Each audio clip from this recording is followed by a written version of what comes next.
আমার নাম ইব্রাহিম। আমি একজন সিনিয়র মেডিকেল স্টুডেন্ট। যেহেতু আমি একজন সিনিয়র মেডিকেল স্টুডেন্ট, তাই আমার মাঝে মধ্যেই পোস্টমর্টেমের কাজ করতে হতো। আগে পরে এ বিষয়ে অনেক ভৌতিক কথা শুনতাম, কিন্তু বিশ্বাস করতাম না। তবে ওই দিনের পর থেকে আমি বিশ্বাস করতে বাধ্য হই। বর্ষাকাল হওয়ার কারণে বরাবরের মতো ওই দিন খুব বৃষ্টি হচ্ছিল। আমি ল্যাবে একটি কাজের জন্য যাই। তখন আমার কাজ শেষ, কিন্তু বৃষ্টি শেষ হওয়ার কোনো নামই নেই।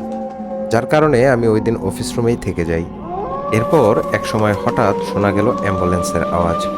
আমি ঠাই দিয়ে দেখছিলাম যে বাহিরে খুব বৃষ্টির মধ্যেও একটি লাশবাহী গাড়ি এসে থামলো মর্গের সামনে। গাড়ি থেকে একটি লাশ নামানো হচ্ছে মর্গে। বেশ কিছুক্ষণ দেখার পর আমি থাইয়ের পর্দাটা লাগিয়ে একটু রেস্ট করছিলাম। কিছুক্ষণ যাওয়ার পর আমার অ্যাসিস্ট্যান্ট আমার রুমের বাহির থেকে নক করতে থাকে। স্যার, ভেতরে আসতে পারি? আমি বললাম, হ্যাঁ আসো। স্যার, একটা পোস্টমর্টেম করতে হবে। কি বলো, হঠাৎ এই সময়? স্যার, থানা থেকে কল এসেছে, খুবই নাকি ইমার্জেন্সি। ও আচ্ছা, ঠিক আছে, সব কিছু রেডি করো, আমি আসছি। ওই দিন খুব বৃষ্টি হচ্ছিল, যার কারণে জুনিয়র কোনো স্টুডেন্ট আসেনি। এই জন্য আমি একাই পোস্টমর্টেমের কাজ শুরু করি। একটা কথা বলে রাখা ভালো, আমরা যারা পোস্টমর্টেম করি, আমরা পোস্টমর্টেম করার আগে ধূমপান জাতীয় কিছু না করলে আমাদের কিছু সমস্যা হয়। যার কারণে আমিও ওই দিন এ জাতীয় কিছু গ্রহণ করি। যাই হোক, কিছুক্ষণ পর আমি পোস্টমর্টেম রুমে যাই, আর গিয়ে দেখি সব কিছু রেডি। যার কারণে আমি আর আমার অ্যাসিস্ট্যান্টকে ডাক দেইনি। আমি পোস্টমর্টেমের কাজ শুরু করি। ডেড বডিটা ছিল একটি পুরুষ মানুষের। দেখে মনে হচ্ছে আত্মহত্যা করে মারা গেছে। তবে পুরো কাজ শেষ হওয়ার পর বুঝতে পারবো কিভাবে মৃত্যু হয়েছিল। সময় যেতে যেতে আমার পোস্টমর্টেম প্রায় শেষ পর্যায়ে। এমন সময় আমি বাহির থেকে একটা আওয়াজ শুনতে পাই। আমি একটু বাহিরের দিকে তাকাই, তবে কিছুই দেখতে পেলাম না। আমি আমার হাতটা একটু এগিয়ে সেলাই করার জন্য যন্ত্র হাতে নিচ্ছিলাম। অমনি আমার চোখ হঠাৎ লাশের মুখের দিকে পড়ে। লাশটাকে দেখে মনে হচ্ছিল লাশটা আমায় কিছু একটা বলতে চাচ্ছে। সাথে সাথে বাইরে থেকে আবারও একটি আওয়াজ আসলো। আমি চোখ থেকে চশমাটা খুলে দরজার দিকে যাই। হঠাৎ পিছন থেকে কে যেন বলল, স্যার কোথায় যাচ্ছেন? আমার কাজ তো এখনো বাকি আছে। আমি পিছনে তাকিয়ে দেখি সবকিছু স্বাভাবিক। আমি বিষয়টা মাথায় না নিয়ে সামনের দিকে আগাতেই থাকি। এমন সময় আবারও শুনতে পাই, ও স্যার, কোথায় যাচ্ছেন? আমার কাজটা তো শেষ করুন। আমি এটা শোনার সাথে সাথে দৌড় দিয়ে রুম থেকে বের হতে যাব। ঠিক এমন সময় দরজাটা বিকট আওয়াজ করে লক হয়ে যায়। আমি কিছুটা ভয় পেয়ে যাই। কোনো বাতাস ছাড়া এমন করে হঠাৎ দরজা বন্ধ হওয়ার তো কথা নয়। ভয়ে ভয়ে আমি পিছনের দিকে তাকাই। পিছনে তাকিয়ে যা দেখি তা দেখার জন্য আমি মোটেও প্রস্তুত ছিলাম না।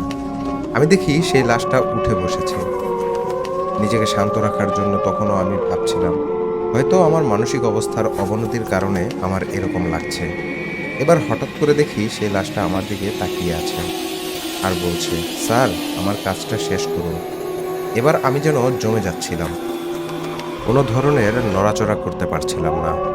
আমি যে কাউকে ডাক দিব এই শক্তিটাও পাচ্ছিলাম না। এদিকে লাশটা বলেই যাচ্ছে সেই একই কথা, স্যার, আমার কাজটা শেষ করুন। আর সে নিজে নিজেই তার বুক হতে মাজা পর্যন্ত সেলাই করতে থাকে। এবার আমি আমার নিজের মনের সাথে স্নায়ুযুদ্ধ করে নিজেকে শান্ত রাখার চেষ্টা করে মনে একটু সাহসের সঞ্চার করে দরজার দিকে ফিরে আমার অ্যাসিস্ট্যান্টকে ডাকতে থাকি। তবে বাহির থেকে কোনো শব্দ পাচ্ছিলাম না। লাশটা প্রায় তার বুক থেকে মাজা পর্যন্ত সেলাই করে আমার দিকে তাকায় আর আমার কাছে আসতে থাকে আর বলতে থাকে, স্যার, আমার কাজটা শেষ করুন। এভাবে একটা সময় লাশটা প্রায় আমার সামনে এসে দাঁড়ায়। এই দৃশ্য দেখে আমি নিজেকে আর কন্ট্রোল করতে না পেরে সাথে সাথেই জ্ঞান হারিয়ে মাটিতে পড়ে যাই। কিছুক্ষণ পর আমার জ্ঞান ফিরে নিজেকে আবিষ্কার করি আমার রুমের বেডে। আমি তাকিয়ে দেখি আমার অ্যাসিস্ট্যান্ট আমার সামনে বসে আছে আর আমি বেডে শুয়ে আছি। আমার অ্যাসিস্ট্যান্ট বলতে লাগলো, স্যার, আপনি ঠিক আছেন তো? আমি বললাম, হ্যাঁ ঠিক আছি, চিন্তার কারণ নেই। কোথায় ছিলে তুমি? সরি স্যার, আমার চোখটা একটু লেগে গিয়েছিল। আচ্ছা ঠিক আছে, আমায় এক গ্লাস পানি দাও তো। তবে সেই পানি কেন যেন আমার গলা দিয়ে নামছিল না। আমি বললাম, কি হয়েছিল আমার? কোথায় পেয়েছো আমাকে? আমার তো কিছুই মনে নেই। স্যার, আপনি তো ল্যাবের বাইরে পড়েছিলেন। ও আচ্ছা, তখন কয়টা বেজেছিল?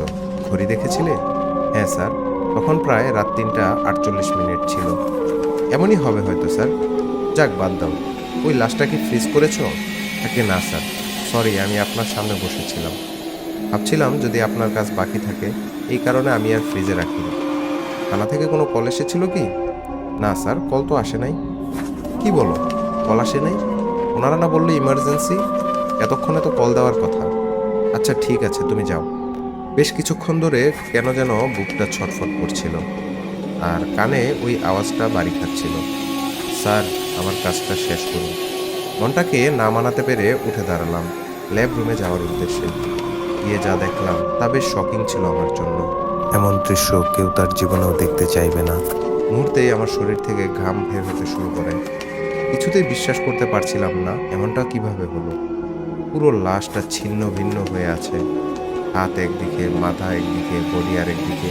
পিছনে ফিরে দেখি আমার অ্যাসিস্ট্যান্ট দাঁড়িয়ে আছে। ওর হাত পা কেমন যেন ফুলে যাচ্ছিল। আমি বললাম, কি সাকিব, এগুলো কিভাবে হয়েছে? কোথায় থাকো তুমি? আমার অ্যাসিস্ট্যান্ট এ বিষয়ে কোনো উত্তর দিতে পারলো না। তারপর থেকে আমি পোস্টমর্টেমের কাজ বন্ধ করে দিই। তবে সেই রাতের কথা আজও আমার মনে পড়ে। হয়তো আজীবন রাতটা স্মরণীয় হয়ে থাকবে। শুধু একটা প্রশ্নই মাথায় ঘুরপাক খায়, সে লাশটা কিভাবে ছিন্ন ভিন্ন হলো। ঘটনাটি আপনাদের কাছে কেমন লেগেছে তা জানিয়ে দিন আমাদের কমেন্টসের মাধ্যমে। এমনই আরও ভয়ঙ্কর ঘটনা পেতে আমাদের চ্যানেলটি সাবস্ক্রাইব করুন। আর যদি ঘটনাটি ভালো লেগে থাকে তাহলে বেশি বেশি লাইক করুন, কমেন্ট করুন এবং বন্ধুদের সাথে বেশি বেশি শেয়ার করুন। ধন্যবাদ সকলকে, ভালো থাকবেন। আল্লাহ হাফেজ।